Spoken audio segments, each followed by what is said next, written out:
Back with Myron. Hey, what's up, man? How are you? Good. I think we both had long days, but we're gonna fucking have some fun anyway. Yeah, absolutely. So, what's new with you?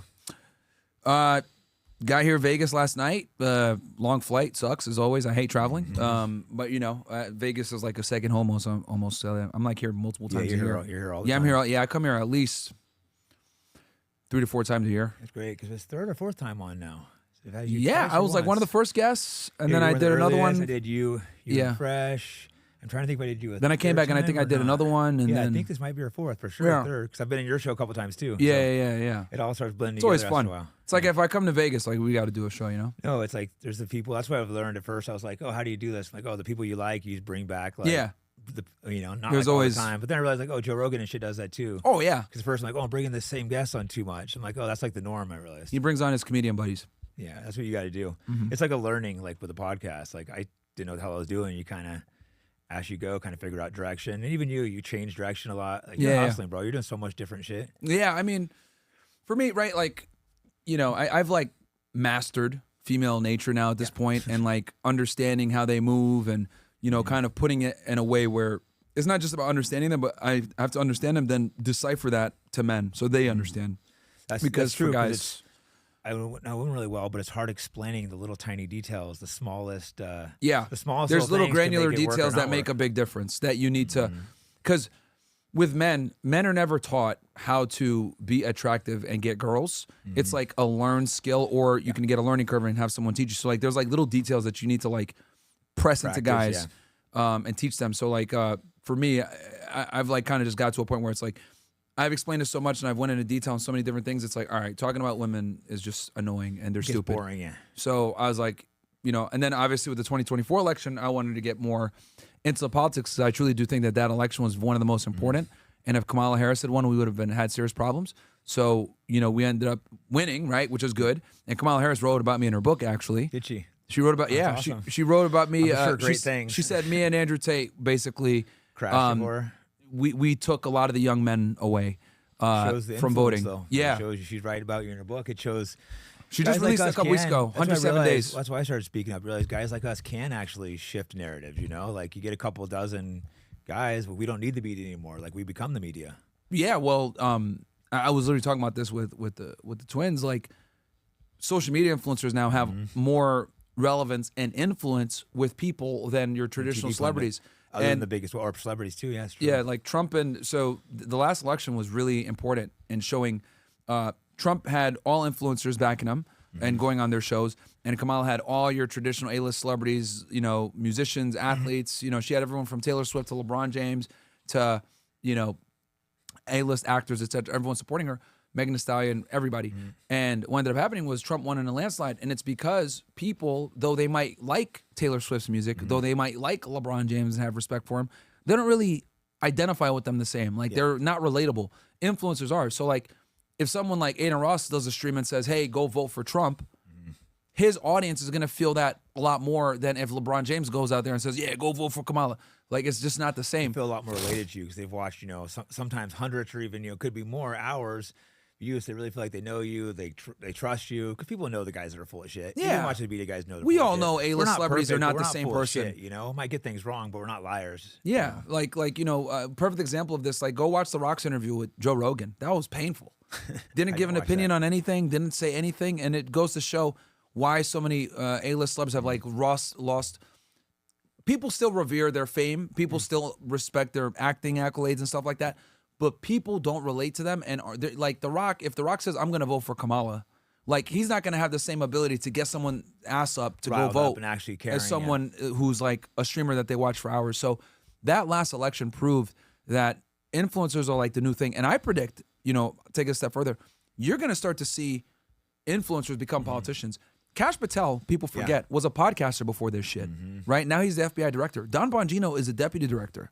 Trump was a fucking TV host, a reality TV star before this. So as we've shifted away from cable TV and reality television, which is what Trump came from, we're going to start getting into, you're going to start seeing celebs and influencers getting into this realm. And people will know, they're like, oh, I feel like they know us, but then also we said a lot of crazy shit will be used against us. But it is what it is. I think people don't care as much anymore. Yeah, no, they don't. And Kash Patel and Pete Hegseth and these guys getting confirmed proves that, right? Pete Hegseth had sexual assault allegations. Kash Patel had the, government gangsters book against him. So, yeah, they beat him up on it on the Senate confirmation or whatever. But we're getting to a point now where people that have influence are going to probably be involved in the political sphere more and more. And we saw it with this administration. I predict it's going to continue on. And it's irrefutable. Having a big social media presence is key nowadays. No, it is. And it makes it like a lot easier to have a chance of winning, because you can't really, like, I was looking into elections, you need at least $2 million to even win a primary. Oh, yeah. So, but like guys like us, we have a little bit of influence, so we have a following, so it might be different. We could raise money through that, and then also Zoran Mamdani just became mayor of New York. Oh, do you win? He just won pretty much. Person, I don't really give a shit. But here's the thing, he ran on social media, grassroots, not bending the knee to the Zionist lobby. Yeah, and he won mayor of New York, the most influential city in the United States. So, and he did a lot of that off of TikTok and social media. That's the thing. We can change things now through that. And that's what I mean. I need that $2 million where then, because you have to make a deal with the devil the way it is right now. You have to go, unless you're independently rich, you have to take $2 million or you have no chance of winning. And even then, even Trump had to take money from them to a degree, right?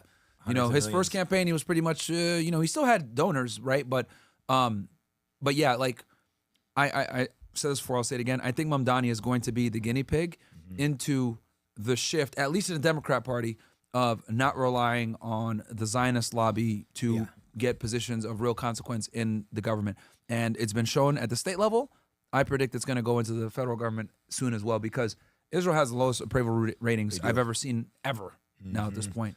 I think he's going to go to the Republican Party now too. And I think that guy's a terrible candidate, but I'm kind of glad he won just to just to shake it up. It just sets an example to let these guys know how toxic it is and how we're not going to take it anymore. Yeah. They think we're just going to bend over backwards and keep voting for the Israel, to the Republican candidate. It's like, I'm not voting for anyone pro-Israel. No. And it's gonna. And I will crash their elections. People say you're gonna spoil it. It's like, yes, that's not my party. It's like we the Democrat party I think is gonna be the first ones to do this anti-Israel stuff, because Israel in itself it's completely antithetical to everything of the left wing. It's an apartheid, ethno-supremacy state. It goes against all progressive values. So I think the Democrat Party is going to be the first ones to kind of seize on this anti-Israel stuff from a political standpoint. And then the GOP will follow. We're obviously always behind. Yeah. Because at least on Republicans are owned by Jews. But it is, and that's. But it's starting to wake up in the right wing too, though. You're like, it's full on civil war right now in the right wing. I would say it's like Twitter's a shit show. You've been on there. It's of course. It's full on. They're panicking because they know it's not working. You see, I didn't watch the whole thing. Ben Shapiro made clips of all the Nick Fuentes stuff, but it's not working. People just don't care anymore. It's like, he says some crazy things. He has some opinions. Like half of it's jokes too. It's like sometimes we say shit to be shocking, to joke. So it's like, maybe I'll regret that if I have to run for office, but whatever. It's like, I think people understand that too. Yeah, and obviously taking clips out of context of like making edgelord jokes from like damn near 10 years ago, that people just aren't buying that shit anymore. So. It ended up backfiring because anyone from that's a conservative, you could take clips of them and make them look crazy. We could take a bunch of Ben Shapiro clips and make him look crazy. Ben Shapiro supported the war in Iraq. He pushed for the vaccines. He's fucking way worse shit than fucking a Hitler joke. Yeah. And you could say way more pernicious to push out the vaccine than to make a joke about the Cookie Monster. Yeah, or how girls like having sex rough, and which is very true. Yeah. So so that's kind of what it is. But like they're losing relevance, and like obviously this Jewish Republican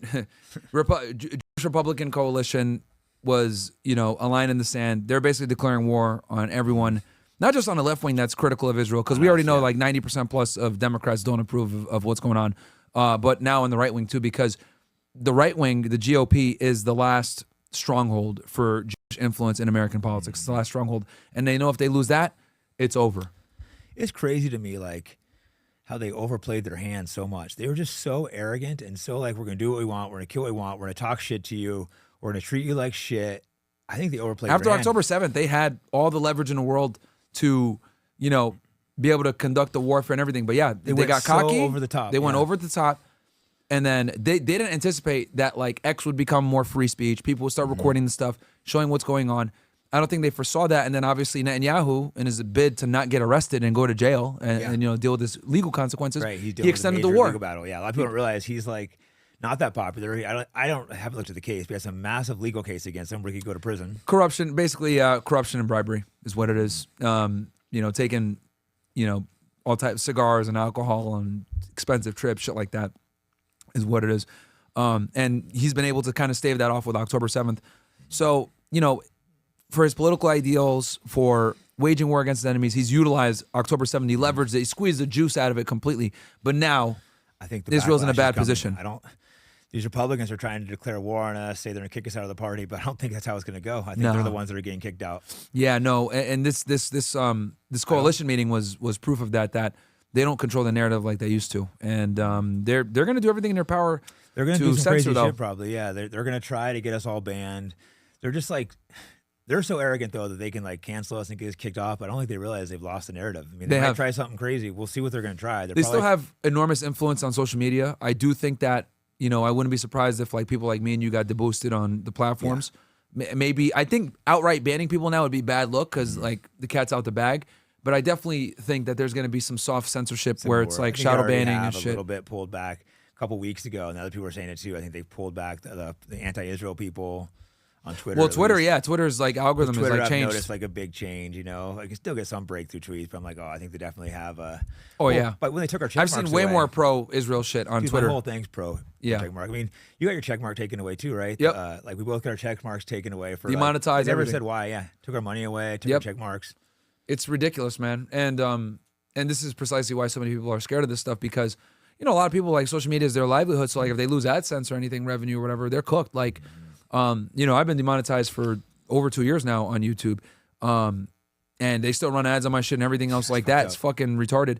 But it is what it is. You adapt, adapt and overcome. And I would say I'm kind of glad that I figured this stuff out. At first, demonetization was horrible, but it's really made me resourceful. A lot of money coming through the YouTube. Oh yeah, dude. Yeah, it pays way better than all the other ones. Yeah, Rumble's free speech, which I'm thankful for. But when you look at the money compared to the two, it's Well, yeah, because YouTube has all the advertisers still, so they're able to make that. But yeah, dude, I'm losing easily 6 figures a month by not being monetized easily because I stream so much. I'm on air 6-7 hours a day, right?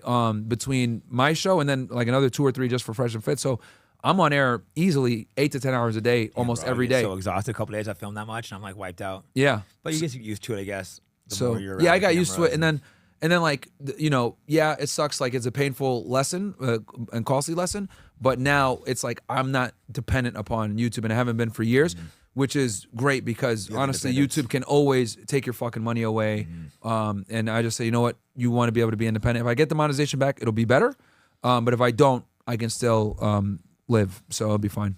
No, you don't want, and I'm not controlled, which is the other thing. Yeah, that's what when you rely on one source of money, people can control you. Absolutely. And I was fortunate, that's why I'm trying to be too hard on other people that aren't speaking up. Because I'm fortunate where I had money put away from other shit, where I could be obviously I want to make more money, but I have the ability to at least be independent. Yeah, and people respect and understand that, and they'll support you if they can see that you're not bought. But a lot of these influencers if they lost their YouTube monetization, they'd be fucking done. They get banned off Twitch, they'd be fucking done. So it sucks, but being resourceful and being on platforms like Rumble or having locals or Kick or Party or any of these other platforms, I'm glad that they're they exist, number one, and then number two, they are putting pressure on YouTube because YouTube used to be the 3-strike rule. Yeah, but now they have warnings. That's why I'm still there. They warn you first, and then with the strike, I didn't realize the strikes went away and shit too. Yeah. It used to be. I thought you had the strikes forever once you got them. It used to be that way, and it used to be 3 strikes and you're out, and there was no warning. So, and you could get 3 strikes right away and just be banned. You can get them quick. They're starting to realize okay, we need to ease up on this shit a little bit.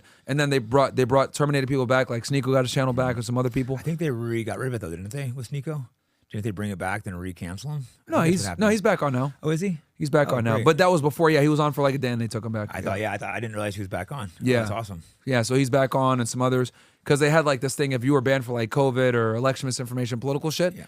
They'd bring you back, which is what it was. They were fucking right with the COVID shit. I don't know about the election. I didn't really know a strong opinion on that. But the COVID shit, I had it all right. But look, I didn't have a YouTube then. I'm sure I would have got banned. Yeah. The 2020, if you talked about the election being rigged or COVID, that was a very fast way to get your channel banned. The thing is, I don't know your opinion on COVID, but I was fucking. Oh, yeah, it was bullshit. I was saying, I said from the rip, this is bullshit. This vaccine is a scam. Yeah, and they literally banned people for it, kept them in their houses for it. Businesses were destroyed because of it. And now what? 5 years later, we're looking back and then people are starting we're starting to see some of the effects. People are just dropping dead with healthy hearts. Young people. So it's complete bullshit, man. And now we could talk about power too before October 7th. They wouldn't allow it. But still some limits. Like I was telling you before they started, I got a strike for naming the name of a documentary. That's crazy. Like, yep. You can't even talk about other sources, and it wasn't even the craziest documentary. A lot of people probably think, you know, that's absolutely nuts that you can't even say it. Fucking, or my editor would get it. But I couldn't believe he gave a strike for that. You know, that's retarded. Historical film on history, a documentary. But oh no, you're only allowed to have one perspective of this event. Yes, you can't. Yeah, it can't be anything else. You know, you can never talk about that event. You know, I call it the Cookie Monster event. You can't talk about that, and it better be what we thought it was when it comes to that Cookie Monster number. So it's just like. It's ridiculous, but I do see that, you know, the censorship has receded a bit because, like, you know, I was talking about this shit before October 7th. I'm blowing stuff I wouldn't put on before, I'm putting on there, and it's like... Yeah. Way before October 7th, we were talking about this shit, and that's what got me demonetized. Because before, you know, if you mentioned any of this stuff before, like ADL, you'd be on the ADL's radar like that. Yeah. It's like they have teams at these companies. For sure Media Matters, ADL, us, SPLC. You talk about... or anything like that, they find you immediately, bam, get this guy out of here. Write a letter to YouTube, write a letter to Twitch. Are you aware that this individual is profiting on your channel, on your platform, monetizing on anti-Semitic stuff? And YouTube and these platforms, they're cucked. They're like, oh shit, no, I didn't know. So instead of like taking the back of the creator, they immediately demonetize you or they ban you or whatever because they don't want to fuck with advertisers. So they're not going to get the creators back at all. And that's what happens with these big companies. They don't give a fuck. So yeah, I hope like Rumble and these other platforms like take over the market share and fucking make them go broke because they deserve it. I agree. Because they treat their creators like absolute fucking shit. But, you know, time will tell. As many of you guys know, I run a free speech podcast. That comes as a price. It's being demonetized everywhere. So one way to support the podcast is to buy your books from AntelopeHillPublishing.com. Today's selection is The Trans-Industrial Complex. This book covers the money-making machine of the trans industries and shows it's not to help people, but to make money and get rich. So again, if you want to support the podcast, go to AntelopeHillPublishing.com and be sure to use promo code FIGHTBACK. That'll save you money and support me. Thank you. Hey guys, I'm demonetized everywhere. So if you want to support me and the podcast, go to fightbackpodcast.com and you can buy some cool merch like the shirt I'm wearing now. Yeah, no, the SPLC wrote a article on me in like the Hate Watch or whatever. Same. And they called surprise all the other companies they called, like Facebook, all those didn't answer the calls, but YouTube talked to him and he said my account's not breaking any rules because they're trying to get me banned, being like, oh, he's having banned people on in this, and they're just like, yeah, that's not against our rules. That's when I'm like, oh shit, because before they taken down my Nick Fuentes interview, but I put it back up once I saw that article and they left it up. And now Nick's blown the fuck up. Yeah. Good for happy him, for him, right? yeah. So happy for him because after being banned for so long. That's crazy because 10 you had years. him on, I think, before me, right? You had him on the show, like. That's what got us on the radar, like having him on and because I don't know what it is with YouTube, bro. They have like they just don't they have like some type of fucking obsession with him. But like, yeah, that put us on the radar. And I'll say, you know, I've said it before, I'll say it again. So many people try to get me to like denounce him and be like, oh, look, he was involved in you getting demonetized, blah, blah. I was like, I'm not going to denounce him. Like, that was our choice. It had nothing to do with him. We brought him on. We thought the conversation was important. We knew the risks. We got demonetized. It is what it is. It's not his fault. I mean, we made that decision. Like, you're an adult. You made that decision. So to be mad at him would just be childish. Yep. And like I said, it was a blessing in disguise because we learned how to monetize on other ways. Because had we not brought him, we would be more reliant upon YouTube. You have to watch what you're saying still. And I'd have to watch what I'm saying, whatever. So if anything, it gave me, we had to learn it painfully with losing money, but at the end of the day, now I'm more free and I can say whatever I want to say and I don't have to worry about shit. So, and it made us like very resourceful making other things. So like, hey man, to me, I look at it as a blessing in disguise and I'm glad that he's finally like getting the like respect. Mainstream now. It's nuts. Yeah. Last like year and a half. I guess last year really is where he's blown up. Yeah. No, I mean, and it's great because now these ideas are becoming more general. People are able to talk about this stuff and it's a W for everybody, honestly. And you know, the only people I've seen that like aren't happy about this are like haters and competitors. You always get haters. And you're always. But I'm happy for him, bro. It's been long coming and he deserves it. No, I see. No, he's a good dude. I've known him a couple years and he's just blown up. Yeah. You're walking around with him like, you know, hardly getting recognized. Now there's no way you could. Yeah. But he was so censored. Even I was like, oh, fuck, bro, am I going to get like, what kind of backlash am I going to get if I interview him for hanging out with him? They took my videos down of him. They took, same with you. Like when I had him on, they took the videos down and gave me strikes and all that shit. They just took it down when I had him on there. I don't got a strike. They just. And the funny part is, we didn't even talk about anything controversial when I had him on, because we're on YouTube. Like we're still on Rumble. We didn't break. That's the same with me. We talked about like his political background, how he got into do what he did, all that other stuff. We talked about basic stuff, the Batman origin. Then once we started talking about the Zionism and everything else, switched to Rumble. None of that stuff was even on YouTube, but they still took the video down. It was crazy because like there was nothing controversial in my video, or we played it very PG, and they still took it down. Yeah, like I said, I put it back up once. These guys have an agenda, I guess. Put it up. Now they left it up because him and Alex Jones. I think that like YouTube has some personal vendetta against them. The Alex Jones things is kind of weird. I guess I didn't really follow back then the Sandy Hook thing. I feel a little bad for Alex, even though we sometimes don't get along. I still feel bad for him. $1 billion is nuts. Like, like it's like $1 billion. In how do you even like? How do you calculate? Is it a couple that? billion or is it $1 billion? I think it might be. It's like 1.4 billion. Yeah, so it's like there's no way you can pay that back. Like $1 billion? What the fuck? Like, look, and he apologized too. Like, he made it. He said, "Hey, I made a mistake. It is what it is." He's apologized for it for a long time. People are human. Yeah. You make mistakes, and I think like the fact that they're like still dragging us and everything else like that. But hey, I mean, InfoWars is still around. I was there literally like last month. So well, I don't get it because like the media. They said Iraq had weapons of mass destruction. That was a lie. Why aren't they getting sued? That costs like millions of lives, People lost their fucking children that went to war out there. American children, not to mention way more children in Iraq. They can't get sued. The trillions of dollars. People die from that. We can't sue them over that. So why can they sue guys like me, you, and Alex? I don't get it. Why do they have different rules? No, it's trillions of dollars, man, that we lost because of that war. Over 1 million people dead. Right? All the other issues that arose from the destabilization of Iraq, how it led to mass immigration and people fleeing, refugee crisis. Like, there's so many other problems that come. Like, we often just like compute the numbers of how much the war actually costs, but we never talk about like all the other things that occurred from there that also cost millions and trillions of dollars, like the refugee crisis, the mass immigration, all this stuff. Like, it hurts in other ways. Remember Dan broke it down one day. He did such a good job. I don't know if he did it in a video or not, but like he did it privately. He broke down the cost of it all. Yeah. He did such a good job of that. I'm like, oh shit. I remember saying that was going to be one of his projects, is like figuring out how much the wars in the Middle East actually cost, not just financially, but all the opportunity, all the mass immigration, the refugee crises, the food shortages, all that stuff. At least wars cost us trillions of dollars. Same things with like the the bank bailouts. And we spent like billions of hundreds of billions, I think, bailing out these banks, which bought all the houses, right? Then the people, they still lost their homes, but the banks got bailed out. Yep. And that cost, I had AI break it down what it cost. Again, that was multi-trillions of dollars. Like, holy shit. And who's the same fucking people? Yep. Not all of them, but almost all of them. And you can bail them out. Let them have their stupid loan. Like, they gave out these predatory like loans that they knew these people would not be able to afford, and then boom, real estate market crashes. Yeah, they were giving out homes that they knew people couldn't afford at all. They knew that was going to happen, but they're just like, oh, whatever, let's resell the home. They're thinking. So they're screwing over these middle-class families. And then, they're going to go under. Nope. Instead, they get bailed out. They still got bonuses. It's so fucking ridiculous. Yeah. With our money. They're too big to fail. And that's why they could take these ridiculous risks, is because like they're like, at the end of the day, let's get bailed out. You will get bailed out. The government's not going to let us fail. Mm-hmm. So, and that's what happened. But yeah, no, it's crazy how just in a span of 2 years, how much people have been red pilled on this topic. And I mean, I remember, dude, I had to hit this. I remember when I brought Ryan Dawson on my show and we were talking about 9/11 and Zionism and everything else. Most Americans didn't even know what Zionism was in 2023. I'd have to hit the fucking bell, right, when we talk about that stuff.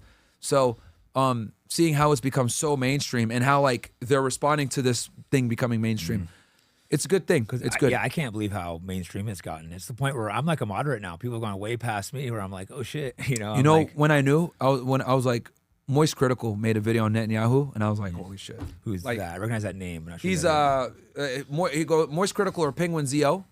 If I show you a picture, you'll Brett. Can you pull up a quick picture of him real fast and show it to Jake? No, dude. Once he fucking made a video on it, I was like, yeah, because he's like the #1 normie commentator, like reaction YouTuber, like. When he mentioned Netanyahu, I was like, yeah, it's over. Yeah. Well, do you know Kenny KO, the fitness guy? Yeah. That dude right there. Oh, yeah. You've seen that guy, right? Yeah, I've seen him. Yeah.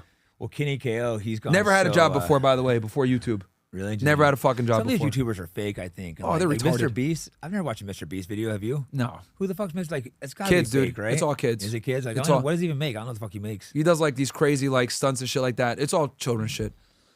Like, I bet they push him the logarithm and all that. It's like this is what I've realized, and I noticed this when I watched. I saw some of because Mr. Beast, Aiden Ross, and like XQC had a stream, and there were a few times where Mr. Beast's mask came off, and you could see like how he really is, right? Because he has this like very inauthentic, weird smile. Yeah, he seems so unauthentic to me. This is what I've come to realize from being in social media now 5 years. You're either super fucking real and authentic, and you're gonna have to pay the price financially for it, right? and with sponsorships and everything else, but you're very real and authentic, and you have to sacrifice the money and clout and reach, or you are inauthentic, but you make a bunch of money, you're promoted everywhere, you have all the sponsorship deals, etc. So you take someone like a Mr. Beast, a Speed, a Kai Cenat, etc. These guys aren't going to have difficult conversations on difficult topics. No. You know, Speed will say Free Palestine, but he won't tell you from who, right? Mr. Beast will have a stunt and, you know, do all this stuff and say, we're going to do this, blah, blah, blah, but he won't ever talk. When someone said Free Palestine on stream and he got mad, right? I think it was Aiden Ross or somebody said Free Palestine and he was visibly uncomfortable when he said that.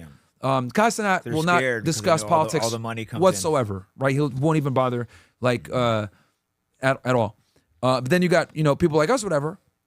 We'll talk about it. We're the same person on and off camera. Yeah. But you're not going to get as much reach. You're going to be called an anti-Semite. You're going to be called a misogynist. You're going to be called a racist, whatever. You're not going to get platform. People are going to be scared to work with you. I'll never forget, I did the coffee hour one time with Graham Stephan. And before we did the show, he added like when I watched it back after they recorded it, he put like a disclaimer in the beginning saying, hey, you know, just so you know, we don't, our views are not representative of the guests, blah, blah, blah. And that was like a very tame interview. And that's when I was like, yeah, well, I guess for these normies, like this is unheard of territory. So if you want the utmost money and clout, you cannot be authentic.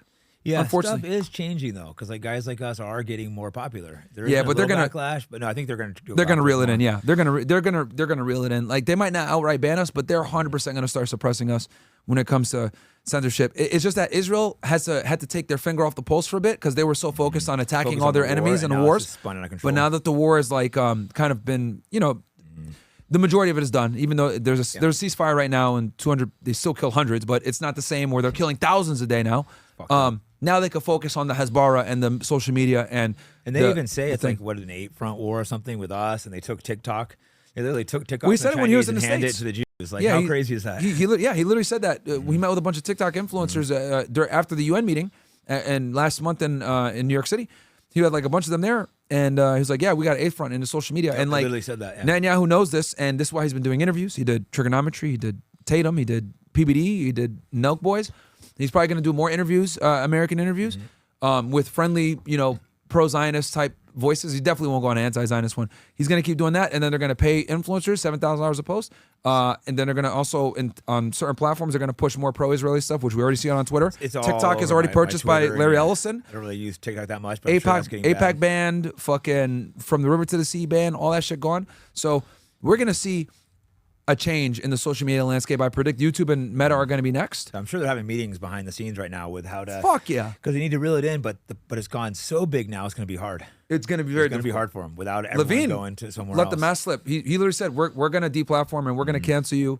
You know, almost like death threats with him. It sounded like. Oh yeah. Well, these guys take this shit very seriously. Oh yeah. Like they literally like it's like you're coming for their jugular if you criticize Israel. Oh yeah, they want us dead. Like they want us dead or in jail. These people are. Yeah. They're deranged. You can see. It's like and the conservative ones are the worst anymore. Yeah, the conservative, the right wing Zionists are the worst because they don't give a fuck at all. Like they truly don't care. No, like they've gone full mask. Randy Fine, like, oh yeah, he's laughing at dead babies. Like, could you imagine laughing at a dead baby? That's disgusting. I would never laugh at a dead kid or baby. And he's like making fun of dead Palestinian babies. Yeah, like, he says, "Let the streets of Gaza run with blood." Could you imagine if like Ilhan Omar said, let the streets of Tel Aviv run with blood? That would be insane. Could you imagine? She'd be in jail. Or if she laughed at a picture of she'd be in jail. Or if she laughed at a dead Jewish baby and was like, haha, look at little kike. Yep. It would be literally cooked. But again, this, you know, the Israelis enjoy a enormous amount of protection and cover and a double standard that's fucking ridiculous. And I'm glad that more people are starting to realize that we're so clear though. I think we've all kind of known for a while. Everyone's always been like, oh, don't criticize the Jews. Like even black people were like, oh yeah, don't say anything. Like who is the basketball player? He said something. What did he say? He posted like something. A movie. Something Howard. Dwight Howard. I think it's something else. Is that it? Doesn't sound quite fucking right. What's his name? I don't know. Maybe that's it. Could be. But fucking, he had to go get lectured by rabbis, and he had to pay $500,000 fine. Oh, Kyrie Irving. Kyrie Irving. That's who yeah. Kyrie Irving. Yeah. He had to pay $500,000. He like recommended a movie or some shit. Yeah, which I haven't watched the movie, but I think it's basically saying the black people are the real Jews or Hebrews. I interviewed one of those guys. They're crazy. Yeah, they're retarded. They're funny though. But yeah. They're funny. Like I don't care. It's just clown world shit. They don't like white people. I don't give a fuck if you like white people or not. You know, I don't think racism is the biggest fucking deal. If someone doesn't like white people, I saw him and Gypsy going back and forth. That was funny. That was funny. Gypsy's funny. Yeah. But he's way more extreme than me. But like I'm down to have like polite conversations with these people. Yeah. No, I mean that was a funny because they confirmed all the stereotypes of the behavior. Oh yeah, right. It was being funny. Loud, obnoxious, disruptive. I even thought like literally right before the interview, I hit him up like, "Hey, do you want to hop on for a few minutes mid-interview? Just spice it up a little bit because." There's like 6 of the dudes with me. They're all armed and shit. I'm like, I better not start yelling at them, turn into get shot or jumped. I mean, they didn't disrespect me at all. They were. I didn't even know who the hell he was, man. I didn't realize like he needs security like that. They were very respectful to me though, but you just don't know what kind of situation you're gonna run into. But, yeah, but they were actually super cool, super polite. But it was fun. We were talking little shit to each other, but it wasn't like insults. Methylene blue has been used for over 100 years for medical purposes and recently surged back into popularity. It has been shown to help repair brain tissue and improve memory, cognitive function, energy, and mood. Research suggests that methylene blue could have neuroprotective effects, possibly aiding in conditions like Alzheimer's, Parkinson's, and depression. Go to MerakiMedicinal.com and use the promo code FIGHTBACK for a discount. Hey guys, I'm a self-funded podcast, so if you want to support me and the work I'm doing, go to fightbackpodcast.com and you can buy cool merch like the shirt I'm wearing about the Rhodesia Resistance. So was it worse than Thailand? Oh, the Thailand shit was way worse. Yeah, take us through beforehand. That. Went to Thailand with Nate Diaz. We got a call, or I was out with Nate. I think we were in Scottsdale for some business, and Nate's like, "Oh, they want me to do this reality show in Thailand, coach it." I'm like, "Oh, tell me more. Tell me about it." And they're offering a lot of money. I'm like, "Why aren't you gonna go?" And he's like, "Oh, I ain't going out there." So what is it? Is it like one of these like reality TV shows where it's like reality TV show, a bunch of people fighting, and the coaches like pick and choose who stays. Yeah, and like the Ultimate Fighter, exactly that, but like Russian. Okay. And Nate's like, "Well, if you go with me, I'll go." I go, "Sure." And in the morning, his fucking agent hits me up asking for my passport. I'm like, "Oh shit, bro! I was wasted last night. Well, I guess this is happening." And it was like literally like. I think our flight was supposed to be the next night, but we ended up pushing it back. So it was 2 days. So I did no research on what we were going into. I was just so busy trying to get shit together, trying to. Where'd you guys go? And it was to Thailand, right? We were supposed to go for like 2 months. So we were was it direct? No, we landed through on Hong Kong. So we went to San Francisco, and then flew to Hong Kong. Okay, so y'all went from Arizona. You went from Phoenix to San Fran? I came back to Vegas first for like a day, and then flew straight. So it must have been 3 days from Phoenix, but still, it was a quick little fucking turnaround. So you went from Vegas to San Fran? Vegas, San Francisco, and then we flew out there. At least we were first class. Flew out to Hong Kong. And how long did that take? Oh, dude, it's so long. It was like a 24-hour flight, I think, or something. From San Fran to Hong Kong? Well, San Francisco to Hong Kong was maybe like 14 hours and a couple-hour layover, and then we went to Thailand. Gotcha. It was like the nicest lounge I've ever seen in Hong Kong. How long was it from 4 or 5 hours, I think. Okay, from Hong Kong to Thailand, like flight time? Yeah, so it was fucking. So we get off the flight. You know, they bring us by the house. Like, we need to go now to the gym. We literally off like a 24-hour flight, and we're like, oh, we need to stop by our house first. So we're like, fuck it. We grabbed a few beers. We're like, nah, we're gonna sit, do some push-ups, drink a beer or two. The guys were stressed out, kept trying to get us there, these Russian guys, but we probably made away for like an hour or something. Okay, so you get off the plane. And then they were trying to take us straight to filming. We're like, no, we need to like shower and stuff first. So we made them take them by our hotel or by our house. They had us this big mansion rented out, which was dope. But then they were trying to rush us. Eventually, we're like, all right. So we go there. We just landed, no nap or anything. Okay, so you guys go back to the house, drop your stuff off, shower, and drink a beer. You said? Yeah, I felt like having a beer. Okay, you drink a beer. Okay, cool. Beer. So we go in there a little bit loose. You know, we're filming a fucking reality show. I put a little episode on this on my. I don't know what the fuck I titled it, but I have an episode of my YouTube I put out with. I have some of this shit on film. I didn't get it all on film. It's crazy, bro. It's like, so we walk in there. Well, because we're late, they pulled. So you go from the mansion to the gym. From our mansion. It was a giant mansion. We thought we were going to the gym, but they were filming at a giant mansion this day. Crazy mansion. Because we were late, though. I think because we were late, they started slapping the driver around when we got there. So because I'm really trying to understand. So airplane, mansion. Yeah. You get to the mansion, drink a beer, change, whatever. To another mansion. That's where the fighting is, or the filming is. Yeah. So exactly. They're filming there that day. So that place is tripped up with cameras and shit and audio. Probably 50 cameras, at least 100. Mostly Chechenian, some Dagestani guys, maybe a few Russians. So I thought I heard Russian reality show. I walk in, it's Chechenians. I'm like, oh, these guys are a little more. They're technically Russians, but yeah, they're a little crazier. Yeah, we've had a couple run-ins with them, me and Nate. So you get to the second house. Yeah. You get to the second house. Okay, that's actually all wired up for the show. There's cameras everywhere. Everyone's all amped up, hyped. I don't know if they're on something or not, but they're all hyped up, running around. like just crazy. So we're like, oh fuck, this is gonna be chaotic. They had no idea what they were doing. So we were there like an hour or two, just chaos everywhere. John Jones showed up. We're cool with Jones. We're like, okay, another American guy at least. Then they start bringing in the fighters, and that's when shit started breaking loose. These fighters were all talking shit, trying to act tough. Mostly like to Nate. Why? I don't know. Like because Nate, him and Khabib had a conflict, and him and what's that other fighter's name? There's really he's a 25-pound champ. I should know his name. He's really fucking good. Khamzat. Okay. They were supposed to fight. Khamzat so Nate had weight by like 10 pounds. So Nate has issues with Chechen fighters. Khamzat like a huge star there, and then him and Nate were supposed to fight. Khamzat missed weight by 10 pounds, which is insane. I think he thought Dana was going to let him fight him anyways, but you can't miss weight by 10 pounds. Yeah. So they had a little feud there. They almost got in a brawl in the backstage. They talked some shit. We kind of forgotten about this because we were thinking, oh, Russian reality show. Then we showed up as all Chechens. We're like, oh, fuck, this is like a setup. And I think, I'm like, all right. So you get there, shit's all nuts, and then just chaos. And then there's 3 or 4 fights broke out between just other fighters. They're arguing multiple fights. Like so they're already filming.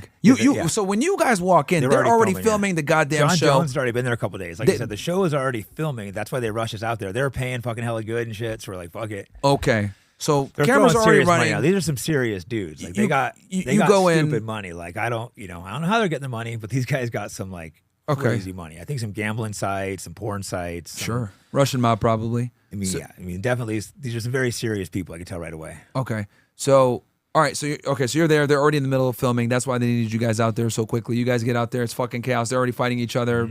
All the reality TV show. Multiple like brawl. I guess. Well, after the show, we saw there was a first season brawl. If we'd seen that, we wouldn't have gone. It was just chaos. Like they choked out one of the coaches. They went behind him and choked him unconscious, but he was there by himself, so he just kept fucking. He had to stay there and keep coaching after Artemis Sterling, and he just let the dude choke him out and then acted like he was cool with him after that. If they did that shit to us, that's not how me and Nate roll. Like we're gonna fuck that dude up. It's not like, oh, we're just playing. I choke you unconscious. Like we don't roll that way. Yeah. So they kept. These fighters were all talking shit to Nate, and finally I'm like, all right, I got to put a little order in here. I got to make an example of one of these guys. I'm going to fuck up one of these dudes really bad, you know? So I went over, clocked one of these guys, jumped on top of a mount, started fucking teeing off on him. I was thinking, because there were no pad. No gloves, nothing. You just... Yeah, I just came up and popped him fucking, because he'd already been in a fight with one of Nate's other guys. And they let him come back in the house. So I'm like, I got to get this fucker and make an example of him. Because in my mind, I'm thinking, if I fuck this guy up really bad, we set an example that these guys can't disrespect us like that. So I'm thinking I'm gonna fuck this guy up pretty bad. So I'm just so lost because it's like they brought you in as coaches, but like they let insane. The whole thing they let the no pupils sense. Just talk shit to the coaches exactly. like this. It made like what no the sense. fuck? Yeah. So no, it gets way worse. I start fucking this dude up and I start getting kicked by the camera guys and shit. So I get jumped, and that's I had a moment of realization. I look around, I'm like, they're all in on it together. Because I thought the coaches and the boss dudes, whatever they were separate. And so you punched this guy bare fist, and you beat him up. I was starting to, then they jumped me. Okay, I was fucking him up. Okay, some of this shit, I don't have that part on camera, but some of it's fucking. I have some of these clips I'll show you after this. It's nuts, dude. It's chaos. Shit. You can't even really see what's going on. I'll show you. I probably can't find it right now, so I'll find them after. Yeah. It's just that's nuts, dude. It's just utter chaos. I'll like put some of the clips in the thing. And then how long were you there for? About 2 hours. Then we bounced after the fight. Nate's like, "Let's go." So you were there for only 2 hours, and you guys were out of here. Yeah, we're out. We went and fucking checked out of the mansion. Went and got our own hotels. Because Nate's just like, "Nah, we're out." They tried not to let us leave. We're like, "Nah." We started throwing some punches. Fought up the street. You fought the filmer guys. I lost my fucking. I lost my shoes in the fight, so I was like barefoot going up the fucking road. So wait, you were fighting with like the guys that were filming that told you to come out because they were trying not to let us leave some of the guys, and it's like, nah, we're leaving. So we weren't like trying to fight them, but they were trying not to let us leave, and it's like, nah, we're getting the fuck out of here. Yeah. So we went, switched up to fucking switched to hotels, but then we're like, well, fuck, we just flew out here. Let's stay here for a couple of days. But they're like, we can't look like bitches running away either. But the other guys were putting videos out, being like, oh, we're looking for Nate and Jake and shit. But we were literally in the main tourist area. It's like, bitch, you know where we're at. So they were just trying to fucking get clout back, like they're looking for us around town. It's fucking. There were some crazy people. So we stayed in Thailand like 2 or 3 days and flew back to Hong Kong a couple of days and then back here. We were supposed to be there 2 months. Dude, you might have saved Nate's life then, because they clearly wanted him to just go there so he can be by himself and surrounded with these guys. That's why I let him go by himself. You know? Yeah. He had a couple other guys too, but like I've experienced, been in the game a while. That's why I'm like, oh, so it wasn't just you two. You guys. We had a couple other guys, but they were like guys that like Nate's guys that like a couple of them weren't fighters even. Yeah, like one of his fighters underneath them. So how many of you were there total? It was like 6 or 7, but there was like okay. Not the only 2 fighters were you and him though, right? I'm not exaggerating. There was another guy. There's one other guy. Okay, who's a fighter? Chris, yeah. So it's literally 3 versus like whatever. Like 100, yeah. And like all these crew dudes. 100 of them? I'm not even exaggerating when I say 100. It sounds like I'm exaggerating, but I'm not. Like I'll show you these clips. You can see like 30, 40 in the clips, but outside there was like 100 of them. They took over the whole island. And everyone in Thailand after it broke out were like, so you're talking about filmers, people that were on the show, other coaches, staff. Even the head guy, he tries throwing John Jones at one point and almost takes him down. Like he's a good wrestler. So like the head fucking boss dude's got like a fucking wrestling. They're just fucking tough dudes, these fucking Chechens and Dagestanis. They're nasty. That's all they do is fight. They're some of the toughest people in the world. Yeah. Like the regular dudes, they're all scrapped. They're all in shape. Fucking probably juicing his Thailand. So you can fucking go in the fucking pharmacies and buy some steroids. Yeah, they just pray and fight. That's all they do. There's no fight. Yeah, pray and fight. That's literally, they don't drink, they don't do drugs, none of that stuff, because it's all forbidden Islam. So that's why they're such good fighters. These guys are wild, though, because I've been around some of these Dagestani guys, and these guys were like completely like head loose. I think they were fucking on shit. The Dagestani guys have always been cool, respectful. Like they're hard dudes, but they're like always been respectful. These guys was no respect, just disrespect right from the beginning. They tried paying us a lot of money to stay, but after that, we're like, nah, we're good. Yeah. You know, they're offering really good fucking money. We're like, the agents are all calling, being like, oh, they're offering this. Like, bro, we're not fucking going back there. Yeah. Like, we might get fucking killed. Yeah, what cost, right? It's like, you know, at some point you got to weigh out the, you know. We have pretty good, both of us have pretty good fucking lives. We're not like we're young, broke kids anymore. It's like, why am I going to risk getting fucking killed over some, and for sure we're going to be fighting. Yeah. They're like, oh, there'll be no more fights. We tell the guys, kick him out. It's like, you couldn't kick this other guy out. You know, you're acting like the guy kept getting back in. They kept being like, oh, we don't know how he got back in. It's like, bitch. And they have a financial incentive. If you told incentive. him to leave, they would have left. Clearly, they have a financial like incentive too, to like, for you guys to get beat up. So like, and attacked. So yeah, and I think what they wanted to do to test us a little bit, but try to like jump us towards the end of the season, and it just spiraled out of control right away. Yeah. Because they were trying to get these clips, like, oh, we're not going to try to punk us. And there's that history too. Yeah, and I'm glad I went with Nate though, because it was like, yeah, that would have been bad for him if he went by himself. You know, not like there's much I could do, but still, at least we had a crew together. We leave together. We've always been a tight group like that. You know, Nick, Gil, we always had each other's back, and we know like we're gonna go down together at least too. It's like, if we're getting fucked up, at least we're getting fucked up together. Makes you feel a little better. And you can stand back to back, and like when the dudes start swarming up, it's like, all right, we got to fucking fight our way out of here. Yep. And at least, you know, you can kind of push out. Yeah. No, that's crazy, bro. Yeah. No, it was wild. I've been in a lot of crazy shit. Even for me, I'm like, this is a crazy situation. I had a couple of Dagestani guys. Like, well, the wild part is they were already shooting. Like they were already shooting, and they just kind of brought you guys mid-in for some extra chaos. I don't know what happened to the other coach, but then they were going to have Nate. There was no organization to the show at all. I think these guys just have so much fucking money. They're like, oh, let's just fly some fighters out here. Yeah, John Jones. And they know that's gonna. I'm sure they're paying John Jones a lot of fucking money. But Nate and John Jones obviously aren't fighting each other, because usually they have guys that are rivals. So Jones walked in. I'm like, all right, let's stick together as American guys. But there was just so many of them, like even with like John Jones and shit. It's like, let's get the fuck out of here. Yeah. And John was cool, but the Russian guys weren't testing him, because I think he has a different relationship with them. He's been, you know, his manager's tight. Well, you said they had an axe to grind with Nate, right? Yeah, so I think that was part of it, because it didn't look like they were disrespecting Jones, like they were, because like we're getting the fuck out of here. And Jones is like, yeah, I get it. I think the guy told him to call us, try to talk us into staying, and I'm like, bro, we're not staying. He's like, yeah, I 100% understand. I'm just saying that, you know, they'll throw some more money at you. These guys had stupid money, like who knows fucking. But when you have that much money, like who knows where it's coming from? Yeah, no, yeah. Not everything is worth it, right? Especially when, you know, they showed you in the first 2 hours that like they're reckless. Fuck that. Reckless. I don't know. And they have every incentive to like attack you guys, because they have an axe to grind with Nate. You guys already got in a fight. Yeah, it would have been. That was the smart move. It would have been more fights. Well, they literally choked out Sterling. Yeah, Aljo Sterling. The guy came behind him and choked him unconscious. Someone did that to me, dude. We're fighting. I'm not gonna like beat, but he probably woke up and he's like, there's too many of them. So he's like, what am I gonna do? Yeah. So he has to just keep hanging out with them, acting like they're homies. Fuck that, man. No, that's what we said. Fuck that. See, that was the season before ours, but our dumbasses didn't look it up. We just flew over there. It all came together so fast. Oh man. Hey, well, it's a funny story. At least it's an interesting story. I made a little video on it. I pushed it. I put it out and fucking. I'm gonna check it out. No, yeah, check it out. Like I'll show you some clips after this. It'd be too hard to find them on thing. You'll see the chaos and be like, what the fuck. Shoot, back to the politics. Chechens. Get back to the Jews.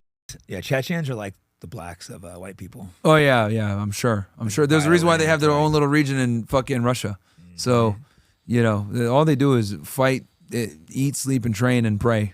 But you know what? There's probably some really cool Chechen people, because they did have a guy after that wrote me like, bro, why you always talk bashing Chechen people? And I'm like, bro, I told him, and he's like, those are really scummy Chechen people. We're not all like that. Like, okay, maybe I'm being too hard on you people. Yeah. Well, that's my interaction with them. There's always idiots in every group of people, right? Like the Dagestani guys have actually gotten along pretty good with, even though they're crazy. They've treated me pretty good. Like there's like a level of respect, like there's a little bit of clash between us, but there's a level of respect to the Dagestani guys. But these guys they just seem fucking nuts. Yeah, and then there's an incentive for it to be crazy too. That's you know true, what I mean? You don't know what's acting versus what's real. I think it was a mix. Playing guys want to make a name for themselves. Unknown fighter, no social media. You guys are coming in big, millions of followers. Yeah. Yeah, but they have every incentive to do some bullshit. Yeah. No, that was a smart move, bro. Get the fuck out of there. Yeah, that luck had been around for a while, and that's why you can't let your homies go these places by themselves. But hey, it turned out good. We had a little free vacation. That's when we were going down. We were going to the clubs. They were playing. Oh yeah, the song. HH they were rocking out there. Went all over I filmed that. Went all over the media. That was funny. Yeah. No, I mean that was a ballsy song by Ye, man. That whole album is. They were rocking that in Thailand. Stopped by the bars and clubs. Yeah, it's still censored. Even if you listen to it on iTunes, it's like they still censor certain terms, which is retarded. Well, it was crazy. You see before because on but YouTube, King Von could talk about killing people. Yeah, right. They talk about. It's crazy, right? You can talk about literally the rap music. I shot, 7 confessing to crimes. They've caught guys that way. They've literally, like, a lot of these rappers, like, they've been arrested for, right? Confessing to straight up crimes, using lyrics in their songs. Such dumb motherfuckers. Can you imagine being that dumb? And that's fine. Not demonetized. I shot still Tyrone. Yeah. Like, well, they're boosted. They're pushed. So it's not even like censored. They're being pushed by the media. They're being created. They're like, a lot of these guys aren't organic. They're being created by these producers, pushed out, hyped. Guys like us get censored. People, for talking about certain topics, but these guys talk about literally killing people. Mm-hmm. Like literally killing, raping. Like DJ Vlad, for example. He won't have me on. Because I think, Myron's racist. So these red pill guys are bad. But it's like, dude, you've had on like mobsters that kill people. Mm-hmm. Like, and that's where we are now, where it's like, political discussion on certain topics is more offensive than literally talking to career criminals that kill people. It's wild. That's what I remember having that realization, being like, wait, I'm the one that's censored, and these rappers are being pushed and boosted. Like, how many lives does that cost? That's probably cost a lot of fucking lives to the black culture. Like, it makes them trying to imitate these guys or looking up to these thugs, being like, oh, it's cool to go in prison. Like, how many lives does that cost? Probably tens of thousands. Yeah. Clown world, because people think that, this is cool, I can do this, blah, blah, blah. It's retarded, dude. I think it's a big part of the black crime problem. Some people disagree, but I think that's a lot. No, that is a big. It's a whole cultural no thing. Father. The father figures they do have are rappers or NBA players. So it's either you're going to be a drug trafficker, right? Because that's what's cool, or you're going to, rise up and become a professional athlete. Well, the problem is that most everybody can't be a professional athlete. So what's the other thing? Being a criminal, because that's what's cool. Like, and black people get mad at me for saying this because they always insult me for this, but like, they will go ahead and demonize someone like me that speaks proper English and says, don't be a fucking degenerate, whatever. You talk white, you ain't one of us, blah, blah. And it's like, well, okay, so you're criticizing me for speaking proper English and not being a dumbass and wearing my pants in my waist? What? It's the completely backwards culture. Completely backwards. Being a degenerate is what it is. I say things like, I don't like weed, I don't smoke weed, I don't drink. Oh, you a lame. Yeah, you're trying to take care of yourself and be fucking healthy. Ridiculous, dude. Well, they promote the worst things. Yeah, it's not just murder. They push like, oh, we're gonna drink fucking lean. Like, what the fuck? What is that? Like the cough syrup, and that's just so terrible for you. Yeah. Like all the drugs, the Percocet, so these kids are like, oh, take Percocet, drink lean, shoot. Funny story for you. Future, Molly Percocet. Molly Percocet, right? Song, people don't know this. Future has been sober for a while. He stopped doing drugs a while ago, and he never went public about it. Wow, because he didn't want to get bashed for, oh, you're lame, you're sober. So instead of pushing like, hey, I decided to go sober, that should have been what he did to get these kids thinking He didn't. He at least he didn't come out with it publicly for a while. Yeah. So he stopped doing drugs. Instead of promoting that, nope, I still need to make this music. I'm not going to do this because it'll look less credible, whatever. Mm-hmm. Another thing, snitching, cooperating with the police, big problem. Yeah. And it's kind of funny because 6ix9ine has been blown up off of like calling out this double standard because when he snitched, everyone came at him, right? Yeah, he snitched. That's what I was gonna say. But then Young Thug and all his other rappers are snitching too. They all snitched too. And he's like, well, what the fuck is this? So he's been able to call out the wild hypocrisy in the hip hop culture of this like code of not snitching when everybody is fucking snitching. They don't have any code though, do they? Don't they all snitch at each other? other? They're all criminals. Yeah, there's no fucking It's like, code there's no honor amongst thieves. Exactly. These guys are degenerate criminals, so they're going to do what they need to do. So it is what it is. Gunna snitched, Young Thug snitched, And they dragged Gunna for snitching too, taking the Alfred plea and, admitting that YSL is a criminal organization, with, a gang, which, obviously is a component for RICO.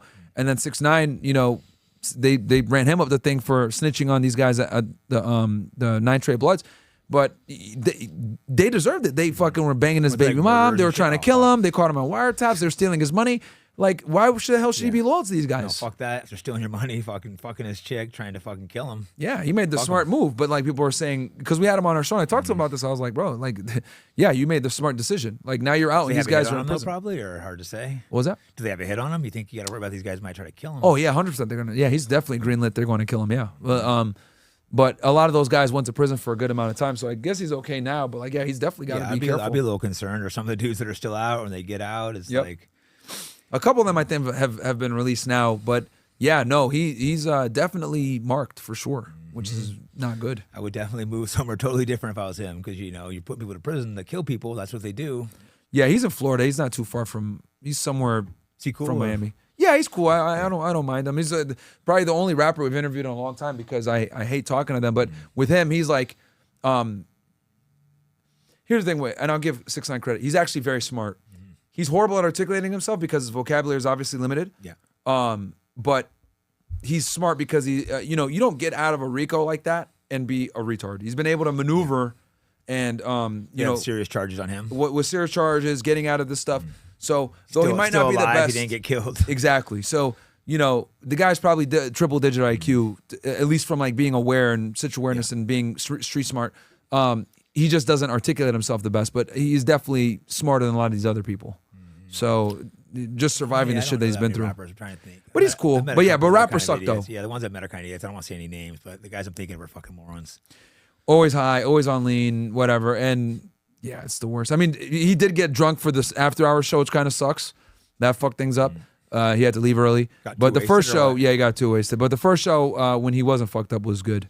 Because we talked about his criminal case. Still doing those after-hour shows with all the chicks? Yeah, we still do. Those are the chicks are just so retarded. It's hard for me to. You're better at yelling at them. For me, I'm just like, somebody's telling them they're retarded, but I'm just like, I don't even want to fucking talk to them. Dude, it's like a necessary evil because it's like, I look at it like, someone still needs to see this shit and realize like this is how it is. And all it does, like the more interviews I do and the more girls I interview, just proves like what I've been saying, like no matter education, background, whatever. Like it shows the differences, I think they all have a very similar mindset. Yeah, it's so different with men and women, and men do need to be aware of that. It doesn't mean all women are bad, but you just need to understand how they're thinking. This, like, I tell guys, the hardware might be different, but the software is essentially the same, regardless of where the fuck they come from. Like, they still have female proclivities, and there's nothing wrong with that. But the problem is that be aware of. You need to be aware of it, and then also like don't go for the lies when women say, "Oh, I'm unique, I'm different." No, you bitches are all the same, and a lot of the guys are the same too. Like us, we have similar. Like men just have a lot of similarities, but we don't shy away from being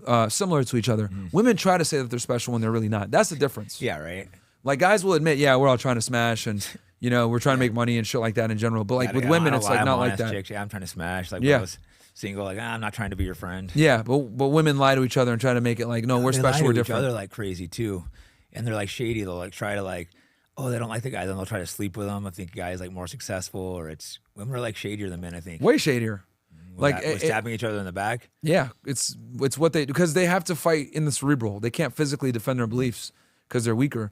So with them, like they have a lot more cerebral, they've had to be more character cunning. Assassination. All throughout way more cunning. History, you got to figure men held more power, so they had to find ways to maneuver. So part of it, you can't 100% blame all the things that they were like, because it goes thousands of years through, biology. Yeah. They have to. They have to be more cunning, sneak through. They're not as good as having big groups of friends. Yep. Yeah, they have to use strength in numbers, deception, being cunning, manipulation. That's why women are more socially aware than men, right? Like a girl walks in a room, she can immediately tell the vibe when she walks in. Men, we don't have that because we're not as sensitive because we're not as vulnerable as they are. They're way more vulnerable, right? Like a woman can't really defend herself. Yeah, you have to be so careful being a girl, just going out at night, shit like that. That would suck. Yeah. Or someone might try to rape me. That would suck. I have to worry about that. Every revolution was led by men for a reason. Women can't defend their beliefs with a sword and fist like we can. Yeah, and they're more adaptable to their beliefs too. I think a lot of times girls will like, guys are always like, oh, don't date liberal girls. Like most girls are going to take on your beliefs if you have strong beliefs. If you're doing it right, your girl's going to become a mini you. She's going to, exactly. She's going to take, for the most part, not all women, but most. Yeah. There's ones that are an exception, So there's some girls that are just, but those bitches stay single forever. Get rid of those bitches. Yeah, those ones that are too just like too high strung and shit. Yeah. You don't want them the high maintenance bitches. Yeah, or super feminist. Their values a lot more than it is. Yep. A lot of the feminist chicks, you can just tell them they're retarded, and they'll realize they're being retarded. They'll wake up. Some won't, like, because they're so in it. But yeah, like in general, women, if you're doing it right, they become a mini you, and that's the way you want it. No, exactly. I think guys are I gotta find. I mean, you obviously want the girl. Cool. Oh shit, we got a little. It's all good. No, but your girl will take on so many things, Yeah. Guys are too concerned about little fucking political things with their girl. Like, man, that shit ain't real with women. Yeah, they don't critically think that shit. No, man. They like a woman. What I've always realized with women is like they typically follow the strongest male in their life, right? And if they don't have a dad, they're gonna be it's gonna be retarded shit with their mom or whatever, be whores. But like typically, women embody the strongest male in their life, whether it's their boyfriend, their husband, or their father or a brother. They embody a lot of those traits. So that's what I noticed. Oh yeah, it's the differences. So let's end. What do you got? We got to wrap about 15 minutes or so. Let's I'm here, man. What about the Charlie Kirk thing? What's your opinions on that? I don't have the strongest opinions on that. I think it's like it could have been that tranny dude, or Israel could have been involved. It's I don't know. I haven't done that much. There's so much things to follow. You'd have to do like so much fucking research and digging to like have a strong opinion. I haven't dug that much. I'm in the same boat as you where I don't have any conclusive thoughts on this. I'm watching Candace. I'm watching the official narrative. I'm watching Ian Carroll. I'm watching people. But what I'm basically doing is, I'm watching proponents of the official narrative, but I'm also watching proponents of an alternative narrative. And I'm just like kind of looking at it and assessing the evidence. Like I still haven't like made a decision on which narrative makes more sense. But what I will say is that the official narrative has lots of fucking gaps. Yeah. And it's the official narrative has created definitely more questions than answers, and I'm just open to all interpretations. And I'm listening to everybody and trying to see what's going on. Now, when it comes to the Charlie Kirk thing, that affects me pretty hard because the next day I was supposed to go to North Carolina and do a school debate at UNC Asheville. And I had to cancel it because I was actually going to cover 9/11. Right, because you could get shot. No, it was a little concerning to guys like us. It was one of those days. It was like, fuck, bro, this is like an attack on free speech. Even though me and Charlie had differences, it was kind of like, oh man, this sucks. I took it very personal. And like to this day, like people that insult him, I'm like, what the fuck is wrong with you? Like, I think I shouldn't insult a dead guy. No, hell no, it's weird. I argue with him some, but I don't think he was a bad person. I've met him a few times. Went some of the Turning Point. Yeah, I didn't get invited back to the last couple, but I didn't take it personal. Like, I mean, I was trying to debate him, but he turned down some debates. I think he knew he was on the wrong side, and I think he probably was switching his opinions. Well, defending Israel is an indefensible position. I think him and Ben Shapiro and a lot of these pro-Israel guys are very tactical in their delivering their message. Where, simply put, if you talk to someone who knows what they're talking about when it comes to American foreign policy, Israel's an indefensible position. I'm sorry, it's just indefensible. So with Charlie, he kind of understood this, and I think he was starting to see. This is why he was like, before he passed, he was bringing TPUSA students together, asking them questions, what's your issues with Israel? He, was platforming someone like a Dave Smith against a Josh Hammer. Yeah. He was bringing Tucker Carlson on. So he was open to platforming these people. I think he was starting to see it, and he was trying hard to defend him, but he was just getting attacked so much. I think it was wearing him down. Like he knew he was on the wrong side, so I think he was starting to break mentally. The discussion with Megyn Kelly, and he was in a rock at a hard place. He was in a very difficult situation. He's taken a lot of money, I think, from him over the years. Oh, so millions, dude. That's the thing. They felt like he owed him. Yeah. That could be another reason why maybe something happened to him. They felt like this guy owed him. They paid him a lot of money. Yeah. So, again, I'm not like 100% convinced of the Israeli angle yet. I'm obviously looking at all evidence, but I'm not convinced with the official narrative either. And I'm just kind of like waiting until everything comes out and we'll see what happens. But as far as like Charlie Kirk's assassination hit me really hard because I literally was doing the same exact thing he was doing. Because at the time when he passed away, I think me and him were the only people going on college campuses doing this shit in the right wing. Destiny's been doing it with like his Unfuck America tour, but he's a progressive. It's easy for him to get on these campuses and shit. They let him go wherever. But like with us, super controversial bringing conservatives on. Yeah. How is it when you go on these campuses? Chaos. I've seen some clips. Looks like it looks like your debating's getting way better too, because there's so much you had to learn so quick, right? Yes, with all this, yes, because it's not just women. Like I'm debating Israel. I'm all debating Israel stuff. There's feminism, so much to learn with transgenderism, all this shit. So yeah, I'm constantly like researching and learning and stuff like that, because you have to be sharp. Because it's one thing to know things. They pull up like events and dates. And these idiots are coming up with AI. Like these college students are coming up to me with fucking Grok on their phone, having to help debate you and you shit. know. So yeah, you got to have shit down. Yeah, and I'm not using my phone, so I'm just like they're debating a lot of times, and you know, it's forced me to become really familiar with a lot of these different topics, which is good. It switches it up, and I enjoy it too. Yeah, otherwise you get bored. So debating. I think it was.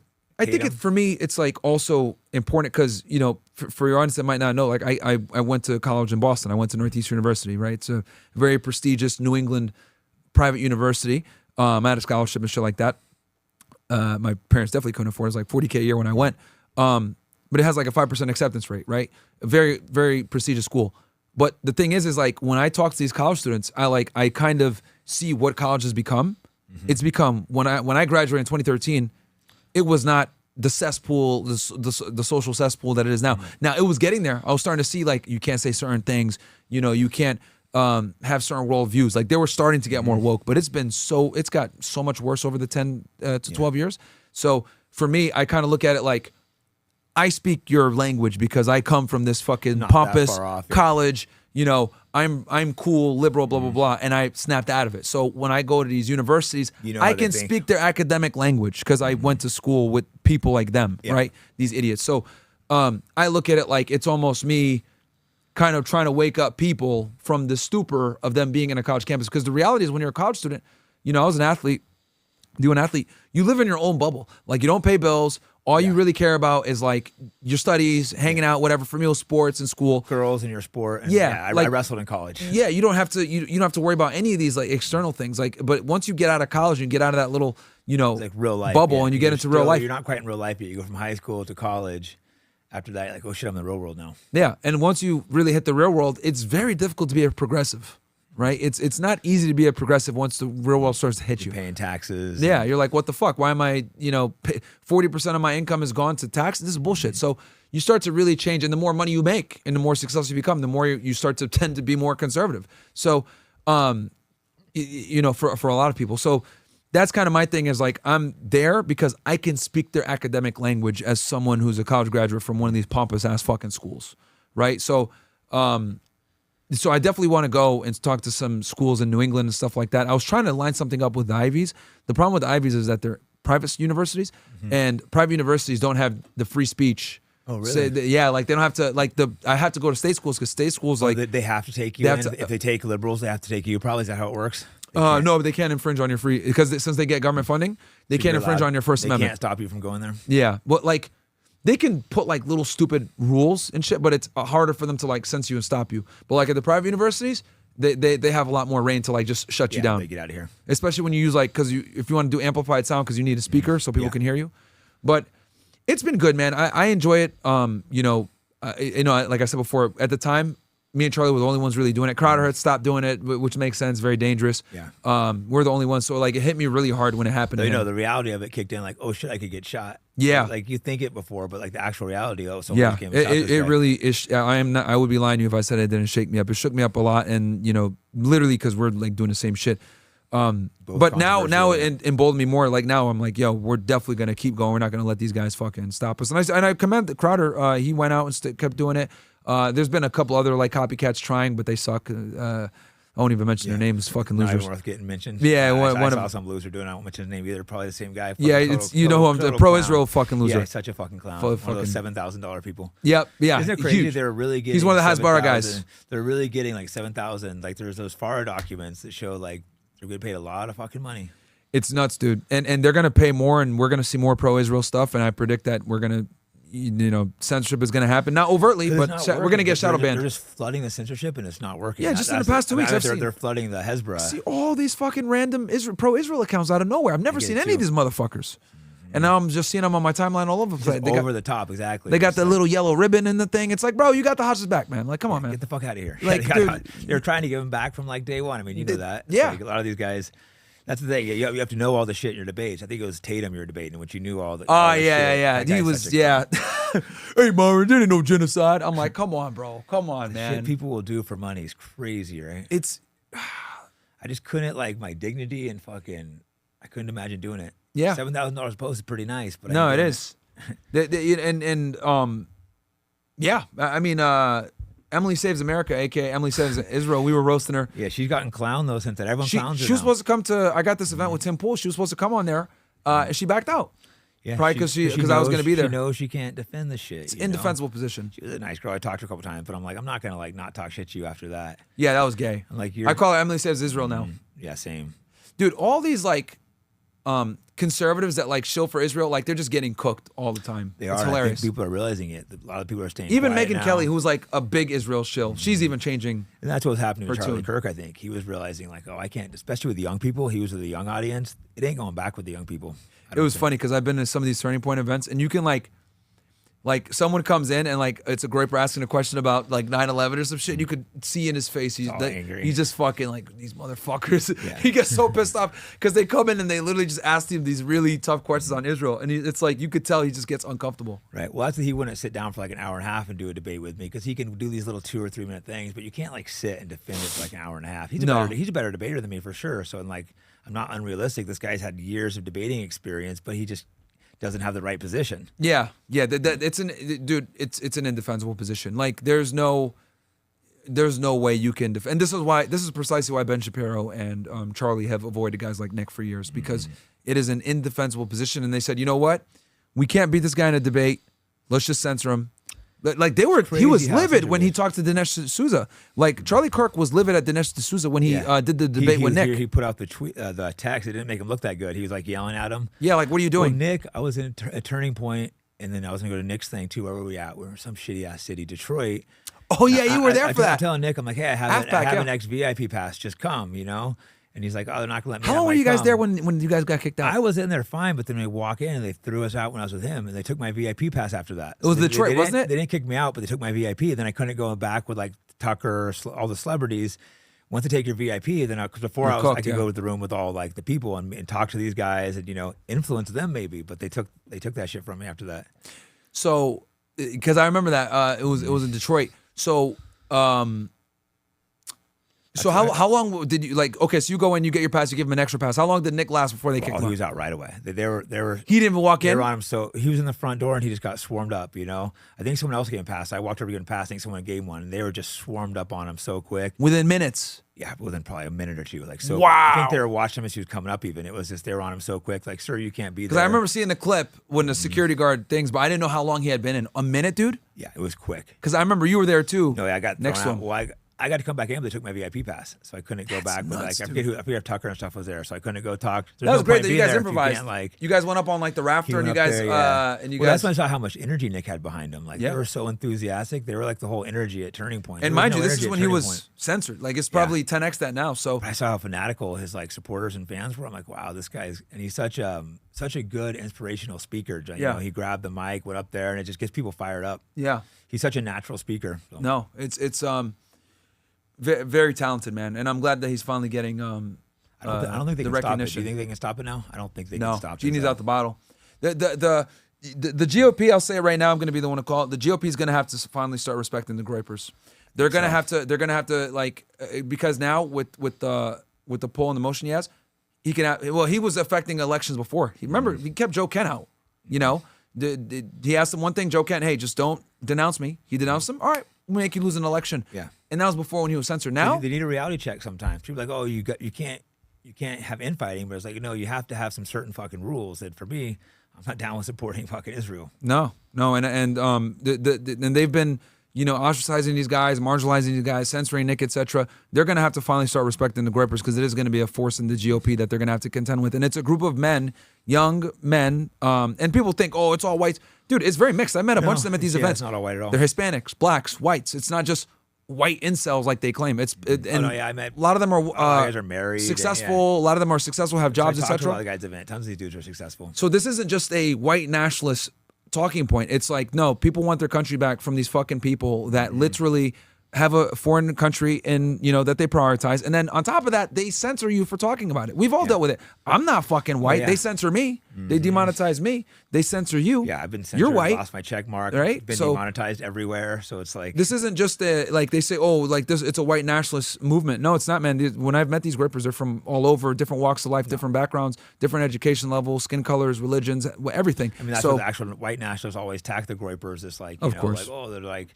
Some of these white nationalist dudes get way too extreme too. Like I platform some of these guys and they're still attacking me. It's like, bro, just because I'm not don't agree with you and everything. I'm one of the few guys that'll talk to you and you're still fucking. But they're the minority.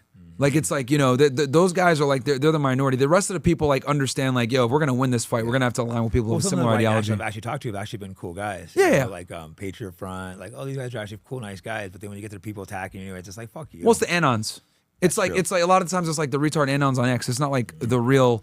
People that are doing shit enough for me. Yeah, exactly. So man, they're gonna non-white girl. They're gonna they're absolutely gonna have to like I said, the GOP is gonna be overtaken by them. So they're gonna have to start respecting them. And JD Vance is gonna if he runs for president, they think they're kicking us out the movement, but I don't think it's going that way. No. Have you followed all that Israel rape shit that's been?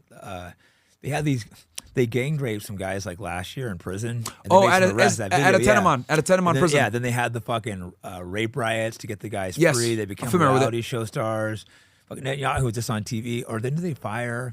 I think the girl got in trouble that leaked the tape. Yeah, so the woman that leaked the tape, she went missing for a while, and everyone thought she got killed or kidnapped, but they found her. But Benjamin Netanyahu was livid that footage got out. Talking about how mad he is, not about the rapes, but about the tape got out. Yeah, and this goes back. Remember that tape got leaked like a year ago. It was men raping men, bro. Like what kind of sick fucking? Yeah, they sodomized the guy in the back and they try to cover it, and that's one of the worst prisons. They do this like all the time. In Israel. This is the norm. They do this to children there. This is just because literally the video came out. Yeah, they've been trying to deny it still with the video. It's like, brother, you guys are guilty as fuck. And this footage has been out for like a year. Yeah, but again, this comes back to what I was saying before. They've been so entrenched in the wars that they have not been really caring too much about the media. But now that like the dust is settled, they're trying to reel in the PR. They're trying to reel in the PR now because this thing has been out for like a year. But now Netanyahu's finally saying, "Oh shit, this is fucking us up because they have videos of us raping people. This isn't good." Yeah, but it's been out forever. But yeah, that prison is one of the most notorious prisons. They have a bunch of Palestinians there.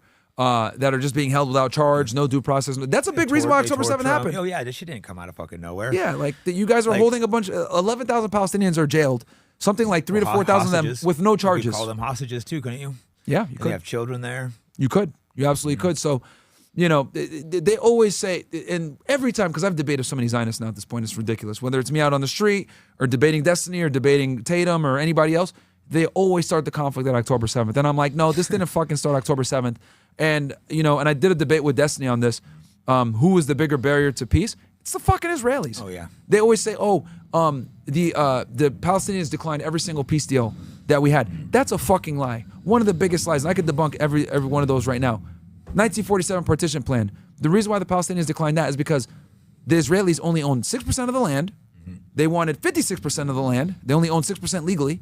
And they wanted all the best land that had all the fertile soil for the farming and everything. And then on top of that, their labor unions had kicked all the Palestinians out since like the fucking 1920s from doing any type of business in agriculture and selling their products. So why the fuck would the Palestinians agree to a partition plan that gives the Israelis 56% of the land while only being 6% of the population that they own legally, and they had been marginalizing and fucking stealing their marketplace where they said, we're not going to sell to you, these labor unions completely were strangling them. So why would they accept that? Then the 1967, with that situation in the borders, that was fucked up. Like that was a shitty deal. No one would take that. The Peel Commission, 1937, they didn't want that. That one, Ben Gurion negotiated that deal in bad faith. He only did the Peel Commission so that the UN would recognize formally that Israel was a state. He did it to kind of set things up like, look, see, we're doing diplomacy, blah, blah, blah. But the reality is, number one, it wasn't even a country yet. And then number two, he wrote in his private memoirs to his son in October of 1937, look, we're doing this Peel Commission just so that we can have the legitimacy of being a state. Our goal is to take the land anyway. They wanted to take it all, yeah. Yeah. And they're still trying to take more. And they're still trying to take more. So it was never about giving them land or being fair or anything. It was always about colonization. Yeah, it was getting in and just taking more and more. And taking more and more. I think he said something about that, right? And Oslo Accords, I talked about this. Yeah, he said that to his son. He literally admitted to his son. No, the goal is to take all the land. I remember that it was just, I forget how he worded it, but yeah, just a getting in, and they were going to expand from there. Yeah, like some of these Zionists don't get it, that we're just, this deal's not good, but this gets us in, then we take more. Yeah, because the biggest reason he wrote to his son was, this legitimizes us in front of the international community. That now they see that we at least have a stake in this land. That was the goal. I remember seeing that letter being like, oh, wow, this is crazy. And then you fast forward to 1947. So first it was, okay, we get a portion of the land. I think it was like 20% they wanted in the Peel Commission. Mind you, they weren't a country yet. They were the minority. 1947, now they want 56% of the land. 1967 want even more of the land. And then you fast forward to like the Oslo Accords, which was like the closest we came to a two-state solution. And that one, they had that was a bullshit deal too, because Yasser Arafat gave them a lot of concessions. We'll recognize you guys as a state, which was huge. We'll recognize your right to peace, and I'll denounce terrorism and violence against you. What did the Israelis give them in return? Oh, we recognize the Palestinian Authority, which honestly wasn't a benefit because the Palestinian Authority operates like another component of Shin Bet. All they do is like tell them the Palestinians and provide info for them so that, they basically what they did was they outsourced their police force to the Palestinians. And they're basically like a police force within the Israeli government almost, the Palestinian Authority. Nobody trusts them. They collaborate with the Israelis. So, and that was the only benefit. So what? Oh, we get the PA, who doesn't even really represent us. And then and while this was happening, because they said, oh yeah, we'll meet again in the future and talk about the West Bank and everything else like that. Well, Yitzhak Rabin gets fucking killed.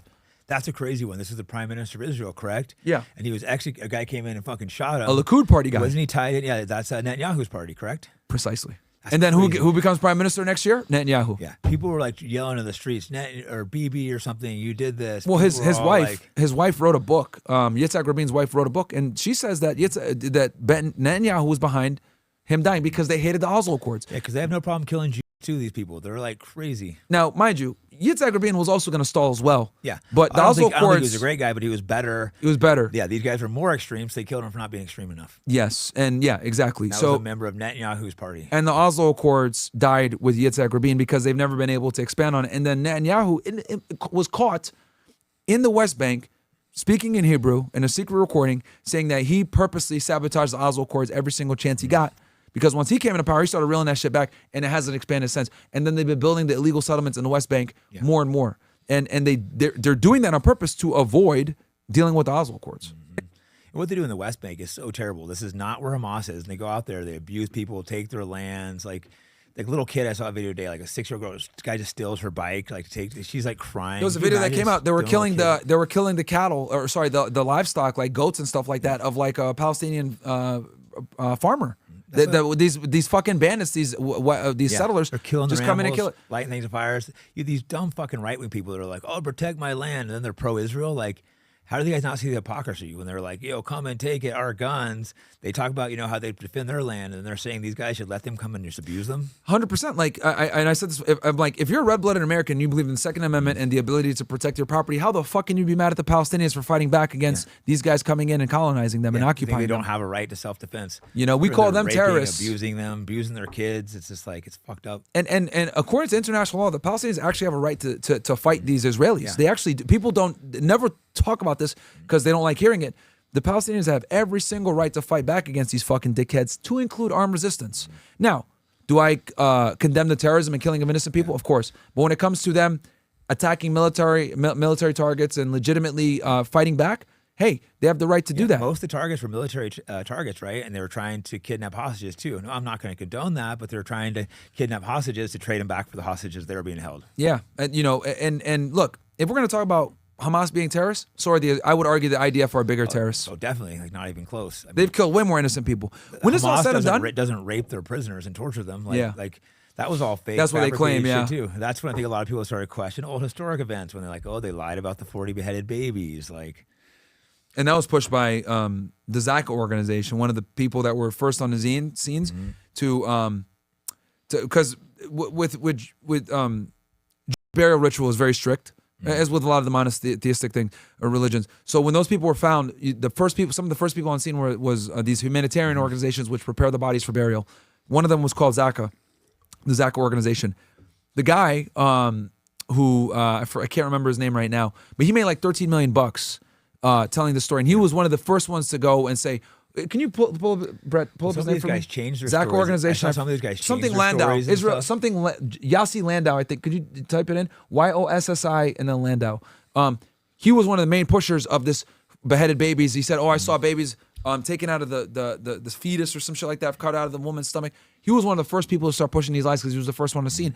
And then that lie spread like fucking wildfire. And Yahoo used it. A bunch of people used it. And that's what they used, the atrocity propaganda to get the war. But there was no beheaded babies. All bullshit. Right? I think Yossi Landau, right? The president, was it the president Biden? Biden repeated it. I think Trump maybe. I know Biden for sure was. And a lie spreads way faster than the truth. So by the time they figured out, to this day, people still talk about this shit. I'm like, oh my God.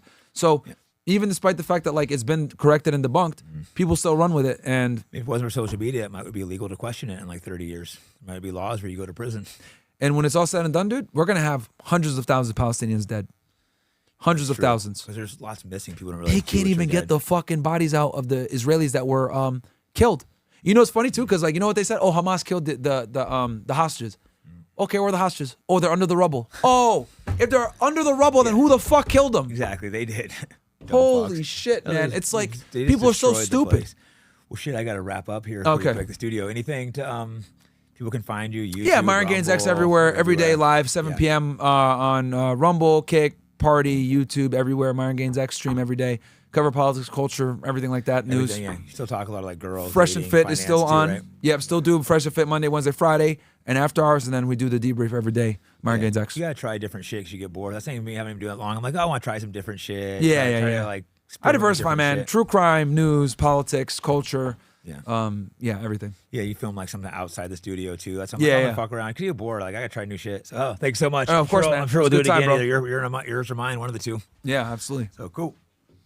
As many of you know, I have many controversial guests, so that comes at a cost of being demonetized everywhere. So if you want to support the program, go to fightbackpodcast.com, and I have all kinds of merch on there, whether it's jiu-jitsu, fighting, political, and other accessories. And thanks for the support.